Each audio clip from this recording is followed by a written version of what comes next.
আমি একটি প্রতিষ্ঠানে চাকরি করতাম, ওইখানে জানতে পারি সবটা হারাম ব্যবস্থা, তাই আমি চাকরি ছেড়ে দিয়েছি। এখন নতুন একটি চাকরির জন্য কি আমল করতে পারি? কি আমল করতে পারি? নতুন চাকরির জন্য আল্লাহর কাছে দোয়া করবেন, আল্লাহুম্মা আসআলুকা ইলমান নাফিআন রিজকান তাইয়্যিবান ওয়া আমালান মুতাকাব্বালা। এই দোয়াটি রাসূলুল্লাহ সাল্লাল্লাহু আলাইহি ওয়াসাল্লাম শিখিয়ে দিয়েছেন ফজরের সময় করার জন্য। এটা বেশি বেশি করে করবেন সকালবেলা করার জন্য।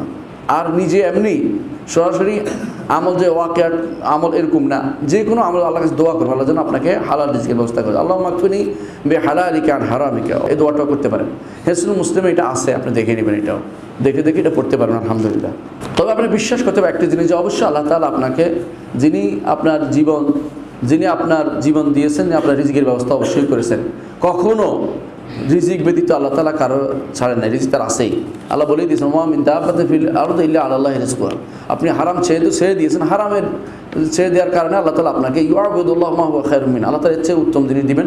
তবে আপনার পরীক্ষা হয়তো কখনো নিচ্ছেন, সময় লাগবে, সেই পরীক্ষা উত্তীর্ণ হতে একটুকু আল্লাহ দেখতে চান বান্দা কতটুকু আমার হালাল উপর টিকে থাকতে পারে, দেখি তাকে আমি পরীক্ষা করি। যেহেতু সে একবার হারামে ঢুকছিল, পরিচ্ছন্ন করা দরকার, এই জন্য আল্লাহ তাআলা পরীক্ষা করতেছেন। এই জন্য আপনাকে ধৈর্য ধারণ করতে হবে এবং এই সময়ে আপনি একটা রিজিকের আশায়, চাকরির আশা না করে দরকার হলে কিছু হালকা ব্যবসা শুরু করে দেন, কিছু ছোটো কাজ শুরু করে যেগুলি কাজ করতে পারেন, যে কাজ আপনি করতে পারেন, পরীক্ষা দেখেন কোনটা আপনি পারেন। দুনিয়ার কাজের তো অভাব নেই। সাহাবায়ে কেরাম কাজ করতেন বেশি, চাকরি করতেন না।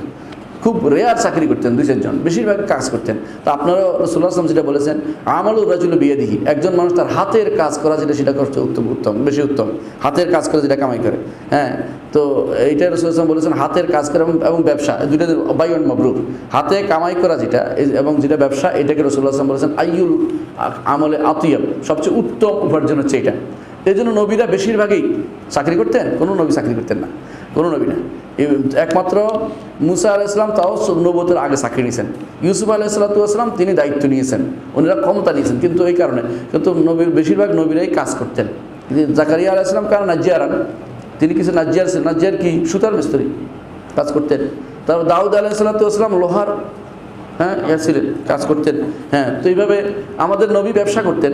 তাহলে বোঝা গেল আপনি শুধু চাকরি আশা বসে থাকেন না, কিছু কাজ করেন, কিছু কাজ করলে আল্লাহ তাআলা বরকত দিবেন ইনশাআল্লাহ। কখনো কখনো কাজে যে বরকত হয়, ব্যবসা সে মানে চাকরিতে সে বরকত হয় না।